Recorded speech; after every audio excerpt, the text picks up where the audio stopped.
Il y a deux types de personnes dans le monde. Il y a les gens qui font les choses exprès et il y a les gens qui sont passifs. Maintenant, les gens passifs sont des gens qui veulent que quelque chose de bien arrive. Mais ces gens ne feront pas vraiment beaucoup pour que ça arrive. Ils ont beaucoup de souhaits, mais pas de volonté. Et puis, il y a les gens qui lisent la parole et savent ce qui est bon, et ils le font avec l'aide de Dieu, ce que nous ne pouvons pas faire sans la volonté de Dieu. Établissons cela d'abord. Mais voici l'autre chose dont nous devons nous rappeler, c'est que tout ce que Dieu nous demande de faire, il nous donne la capacité de le faire. Tout ce que vous sentez que Dieu vous demande de faire, il vous donne la capacité de le faire. Tout ce que nous devons faire est juste de nous appuyer sur lui. Dieu, j'ai besoin de toi, je ne peux rien faire sans toi. Donnez-lui la louange et la gloire et vous laisserez ce flux de puissance entrer dans vos vies tout le temps. Et alors, j'ai décidé que je parlerai de l'attitude. Nous avons parlé de la puissance de l'attitude. Comment avoir une attitude visant vers le haut au lieu d'avoir une attitude visant vers le bas. Si vous visez vers le haut, vous aurez une vie meilleure que la moyenne. Et si vous visez vers le bas, alors vous serez toujours plus bas que la moyenne. Nous aurons toujours moins que Dieu veut que nous ayons. Maintenant, tout le monde veut avoir une bonne vie. Tout le monde veut avoir une bonne vie. Mais pas tout le monde, même ici, fait ce que vous avez besoin de faire pour avoir cette bonne vie. C'est vraiment que la passivité est l'une des plus grandes tromperies du diable. C'est l'attitude de « je veux ça, mais… » Ils agissent d'après ce qu'ils ressentent. Ils attendent de le sentir avant de le faire. Ils attendent que tout le reste du monde le fasse. Il y a très peu de gens dans le monde, quand vous considérez toute chose, qui sont prêts à faire ce qui est juste, même s'ils sont les seuls qu'ils connaissent qui le font. Nous sommes beaucoup trop affectés par la foule et par ce que les autres font. Et Dieu cherche des personnes qui nageront contre le courant alors que tous les autres flottent avec le courant. C'est facile de flotter, mais aller à contre-courant n'est pas aussi facile. Alors ce matin, je vous parlerai d'avoir une attitude patiente. Dans le deuxième enseignement, je vous enseignerai à propos d'avoir une attitude désintéressée parce que je crois vraiment qu'il y a un appel pour nous de nous lever et de compter dans ces jours où nous vivons. Il y a 5 régions dont on parlera dans l'impatience. Il y a beaucoup de choses envers lesquelles nous pouvons être impatients, et certains sont impatients envers certaines choses, mais pas impatients envers d'autres. J'ai vaincu certains degrés d'impatience dans ma vie parce que, pour être honnête, l'impatience est probablement ma plus grande faiblesse. J'ai une personnalité forte et colérique. Si je vous dis de faire cela, faites-le bien. Ne me faites pas vous le redire. Alors, c'est comme ça que j'ai commencé. Dieu merci, je ne suis plus comme cela. Je pourrais glisser dans cette direction de nouveau si je ne continue pas de travailler sur cette attitude. Alors si vous n'avez pas besoin de cela aujourd'hui, je serai heureuse de prêcher pour moi-même. Amen. Alors, au début, j'étais très impatiente envers Dieu. Comme je ne comprenais pas pourquoi Dieu ne faisait pas ce que je voulais qu'il fasse. Et même les choses dont Dieu promet dans sa parole qu'il les fera, il ne les fait pas toujours d'après notre programme. Ça ne vous frustre pas quand vous savez que Dieu peut faire quelque chose et ce ne serait pas difficile pour lui du tout, mais pourtant il ne le fait pas? Alors, si tu peux le faire en 5 ans, pourquoi tu ne pourrais pas le faire en 1 an? Pourquoi ai-je dû passer par toutes ces choses? Éventuellement, vous apprenez que quoi que vous fassiez, vous ne pousserez pas Dieu. Alors, quoi que vous attendez maintenant, vous feriez mieux d'apprendre à attendre. Parce que l'attente est un fait dans la vie. Nous attendons tous, mais certaines personnes attendent mieux que d'autres personnes. Alors facilitez-vous la chose. Dites mon temps est entre tes mains. Je sais que tu as un plan pour moi. Aucun démon de l'enfer et aucune personne sur terre peut vous garder de ce que Dieu a pour vous au moment parfait quand vous êtes préparé et prêt. Il y a beaucoup de choses que Dieu a préparées pour nous, mais il doit nous préparer pour ces choses qu'il nous a destinées. Je vous le dis, c'est dur, parfois, quand vous avez un rêve et vous le voyez si clairement. Oh, mon Dieu, vous le voyez si clairement, et vous savez que c'est ce que Dieu veut pour vous. C'est difficile de comprendre souvent, même si c'est exactement vrai que Dieu a préparé cela pour vous, qu'il doit vous préparer maintenant pour ce qu'il a pour vous. Pas tout le monde est prêt pour tout quand il pense l'être. Nous pensons que nous sommes prêts, mais pas toujours.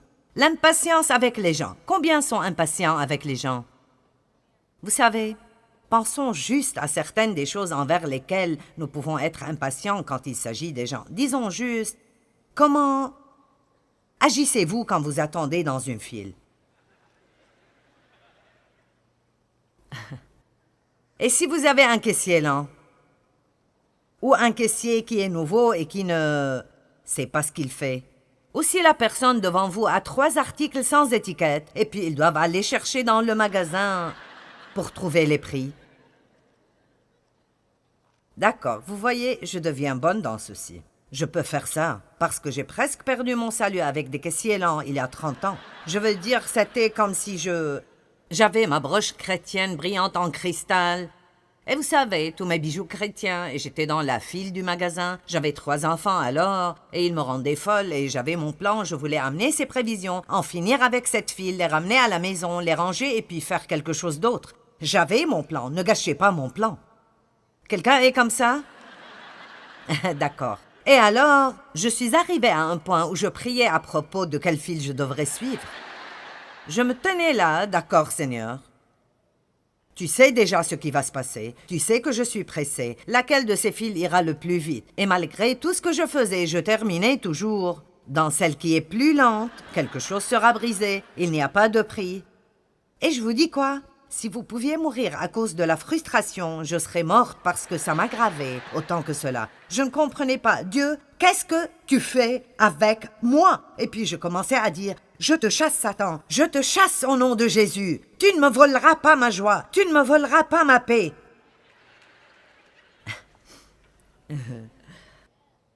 J'ai finalement compris. Dieu utilisait cela avec moi parce que le mot patience, en fait, si vous l'étudiez dans le dictionnaire grec, maintenant écoutez, il dit que c'est un fruit de l'esprit qui grandit seulement quand il est utilisé.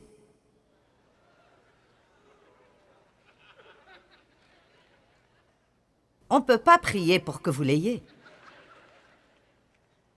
Elle grandit seulement quand elle est utilisée. Alors clairement, les gens ne veulent pas apprendre à propos de la patience parce qu'ils comprennent que quand ils commenceront à prier pour la patience, ils auront des problèmes. Et en fait, cela est vrai. Néanmoins, la Bible dit que quand vous êtes parfait, quand vous avez cette patience parfaite, quand un homme est patient, il est parfait et entier et n'a besoin de rien. Je peux être dans cette file et ne pas vouloir en avoir fini et être ailleurs. Je peux juste être là et jouir. Donc j'ai finalement pu maîtriser le problème des caissiers. Puis il y a eu des caissiers absents. Je voulais payer et je ne pouvais même pas trouver quelqu'un qui prendrait mon argent. Et j'ai pensé, cela arrive à un point qui ne sera pas plaisant du tout. Comment agissez-vous quand vous dites à quelqu'un de faire quelque chose et ils ne le font pas la première fois? Que vous le leur dites, et vous devez le leur dire encore, et encore. Et c'est comme, ne peux-tu pas entendre? Tu ne m'as pas entendu te dire cela? Qu'est-ce que ça vous fait si vous demandez quelque chose à quelqu'un et vous recevez une chose différente? Vous voyez, là, votre attitude ressort. Ça n'a pas besoin d'être des mots, c'est sur votre visage, c'est comme... N'aimez-vous pas cela? C'est comme... Donc, qu'est-ce que nous disons avec nos expressions faciales? Tu es tellement stupide. Et ce que nous faisons avec notre mauvaise attitude, nous le faisons avec des personnes qui sont en train de faire de leur mieux. Le fait que les gens n'ont pas les mêmes dons ou talents que j'ai ou que vous avez ne veut pas dire qu'ils ne sont pas précieux. Et, pour être honnête, Dieu nous met avec des gens qui nous irritent. Et il le fait exprès. N'essayez pas de vous éloigner du groupe que vous avez maintenant parce que vous obtiendrez un nouveau groupe. Parce que, vous voyez, Dieu utilise ces choses sur nous pour polir les bords rugueux en nous. Et voici une révélation pour vous. Il vous utilise sur quelqu'un d'autre. Alors, n'allons pas penser que nous avons le contrôle parce que si vous pensez que la personnalité de l'autre personne vous dérange, demandez-leur de ce qu'ils ressentent envers vous. Donc Dieu a un plan. L'impatience. Donc j'ai finalement compris cela. Je crois vraiment qu'en gros, la plupart du temps, je traite les gens assez bien et j'ai eu la révélation que ça offense Dieu quand nous maltraitons les gens, et alors nous devons vraiment essayer d'être décents envers les gens parce que tout le monde a une histoire que nous ne connaissons pas. Et tout le monde a de la peine et tout le monde passe par quelque chose. Et même quelqu'un qui paraît être résolument méchant, s'ils sont comme cela, ils ont quelque chose dans leur vie qui leur fait mal ou quelque chose qui les a blessés. Et si nous allons représenter Christ, alors nous devons vraiment développer une attitude plus patiente avec les gens. Alors, commencez à prier pour la patience. J'ai vu cette face, John. Qu'est-ce que tu penses? Peux-tu faire cela? Je suis heureuse d'avoir quelqu'un de nouveau à taquiner quand je viens ici. Je pense que je peux le taquiner. Et donc, vous pouvez aussi être impatient envers vous-même. Et je suis passée par beaucoup de cela. Et j'ai pratiquement dépassé cela. J'ai dit à Dieu un jour, « Regarde, voici ce que c'est. Tu savais ce que tu aurais quand tu m'as prise. Si tu ne voulais pas me supporter, tu aurais dû choisir quelqu'un d'autre. Et je suis fatiguée de m'excuser pour qui je suis. Dieu ne me le demandait pas. Mais vous devez apprendre comment jouir d'où vous êtes en route vers là où vous allez. Vous devez apprendre comment jouir de vous-même alors que vous êtes dans le processus de grandir en Dieu. Puis-je dire cela de nouveau? Apprenez comment jouir de vous-même. Apprenez comment jouir de vous-même. Apprenez comment jouir de vous-même avec toutes vos imperfections et vos faiblesses en sachant que vous n'êtes pas une surprise pour Dieu. Il connaît des choses stupides que nous allons faire que nous n'avons pas encore faites et il a déjà décidé en avance de nous aimer inconditionnellement et de travailler avec nous et de ne jamais nous abandonner.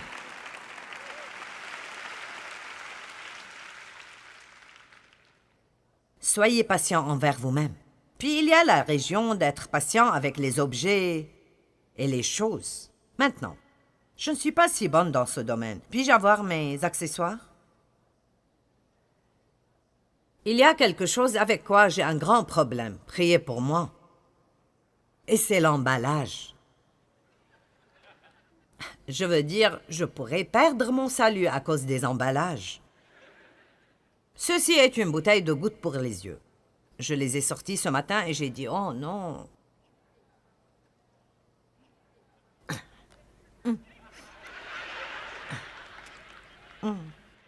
Allez, est-ce que vous faites cela?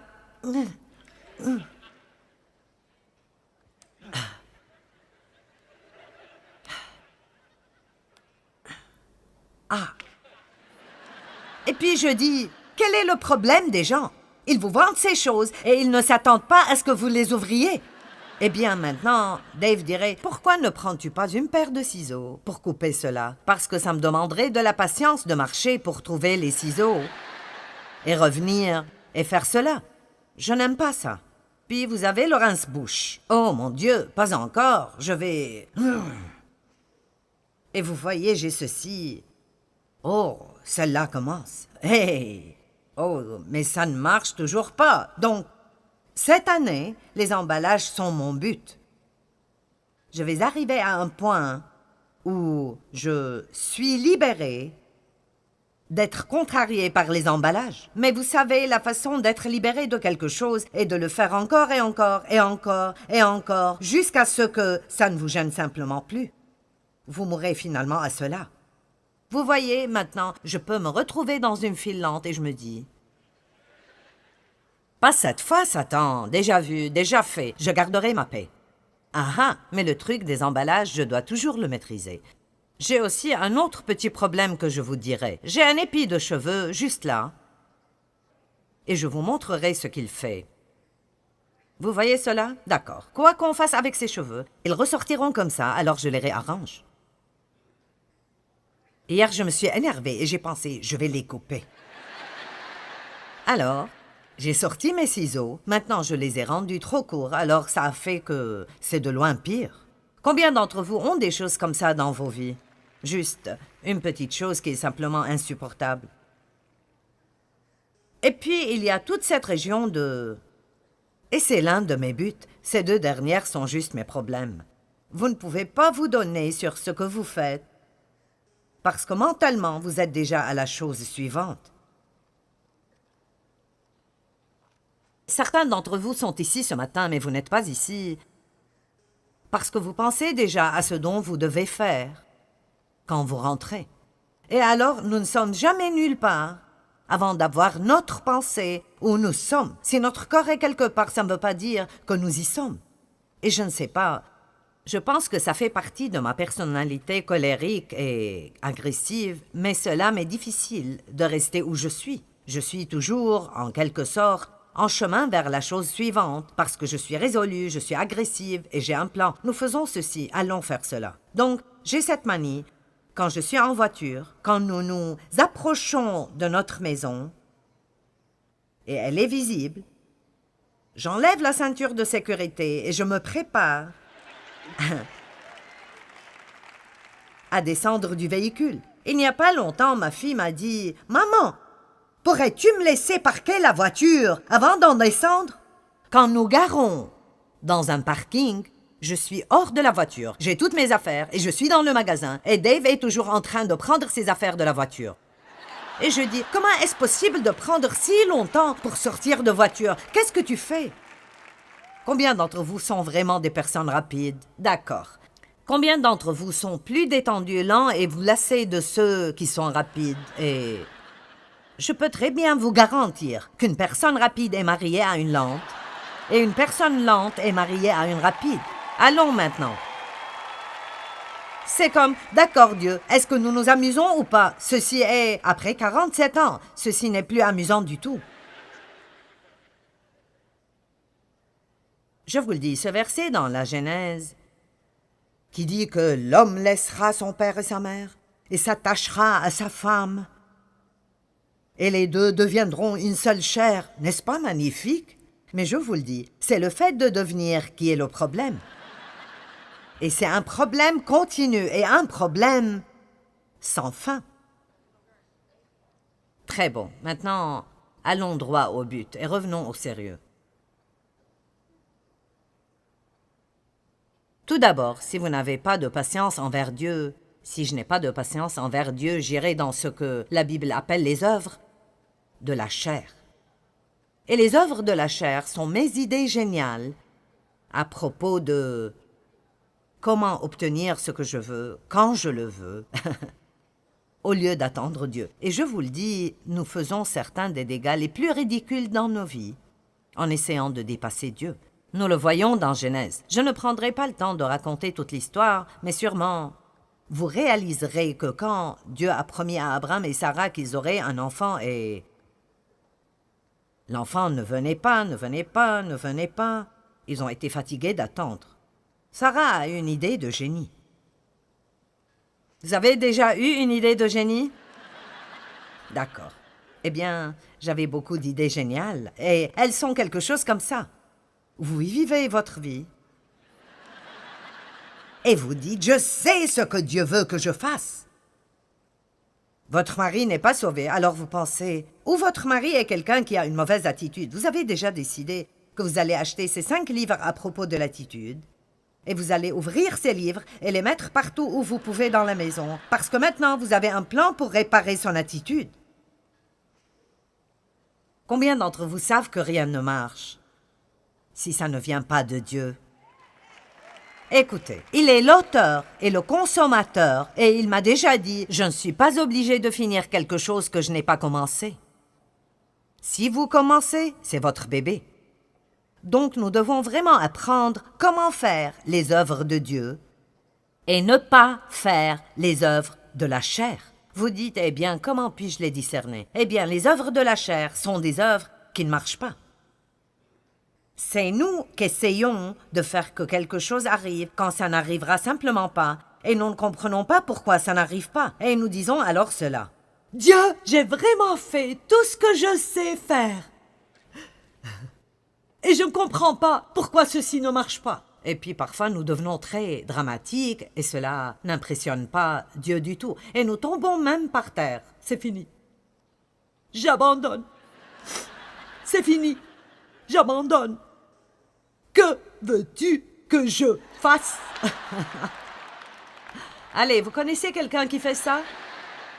Eh bien, la vérité est que Dieu ne nous demande pas de faire quoi que ce soit, excepté croire. Et puis, quand nous obtenons une instruction de lui, visiblement pour faire ce que nous croyons que Dieu nous dit de faire, nous devons apprendre comment arrêter les œuvres de la chair. Je me suis presque détruite à cause des œuvres de la chair, en essayant de faire grandir mon ministère, en essayant de changer mon mari, en essayant de changer mes enfants, en essayant de me changer moi-même, en essayant de ne pas essayer. Je veux dire vraiment...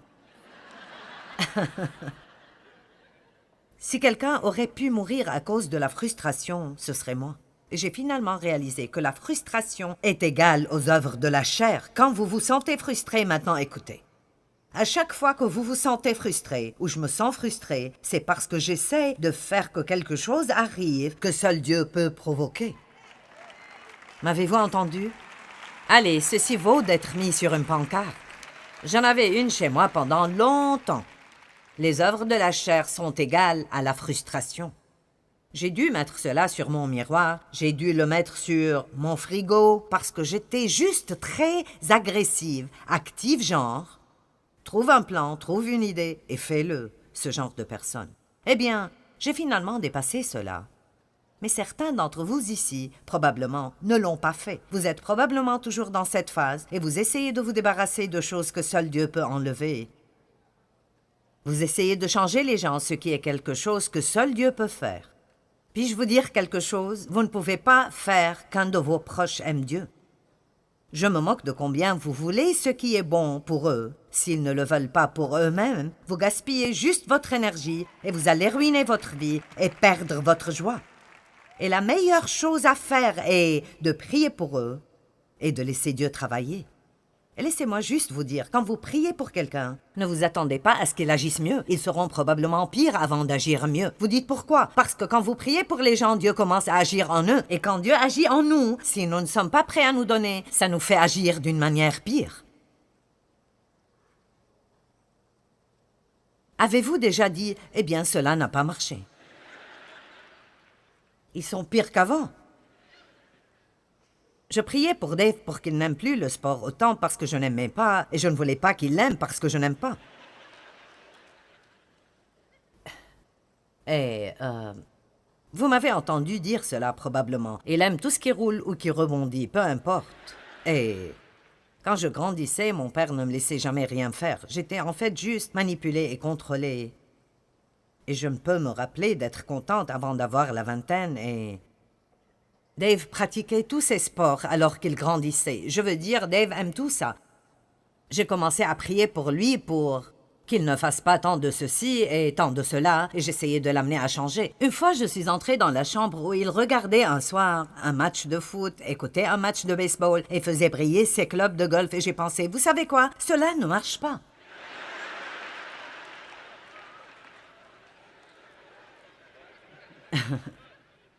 Allez, est-ce que quelqu'un peut réaliser aujourd'hui que ce que vous faites ne marche pas? Quelqu'un? Ça ne marche pas, hein?